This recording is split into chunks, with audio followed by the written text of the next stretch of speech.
సిద్దిపేట జిల్లా కోహెడ మండలం తంగళ్లపల్లిలో private school bus అదుపు తప్పి చెట్టును ఢీకొట్టింది. విద్యార్థులను పాఠశాల నుండి ఇంటికి తీసుకెళ్తుండగా ఈ ఘటన చోటు చేసుకుంది. ప్రమాద సమయంలో బస్సులో సుమారు 40 మంది విద్యార్థులున్నారు. చెట్టు పక్కనే వ్యవసాయ బావి ఉంది. చెట్టును ఢీకొని బస్సు ఆగిపోవడంతో పెను ప్రమాదం తప్పింది. విద్యార్థులు సురక్షితంగా బయటపడడంతో తల్లిదండ్రులు ఊపిరి పీల్చుకున్నారు. అటుగా వెళ్తున్న ఇద్దరు యువకులను బస్సు ప్రమాదానికి గురైందని గమనించి బస్సులో 40 మంది విద్యార్థులను బస్సులో నుండి బయటకు తీశారు. దీంతో స్థానికులు ఆ యువకులను అభినందించారు.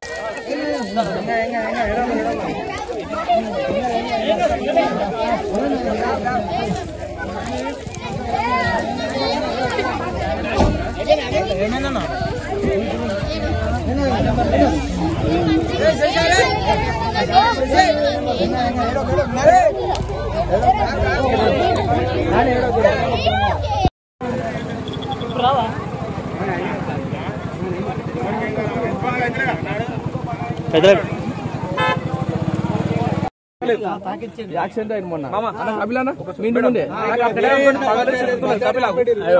ఎవడో నాకు తెలియదు, నేను ఎవరో వాడిని తెలియదు.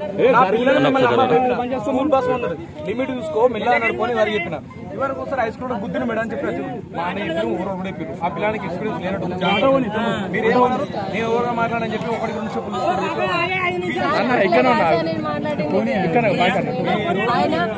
మీరు మీ దగ్గర మాట్లాడిన సభ్యత మంచిగా ఉండలేదు. ఆ రోజు నన్ను ఒప్పుకుంటా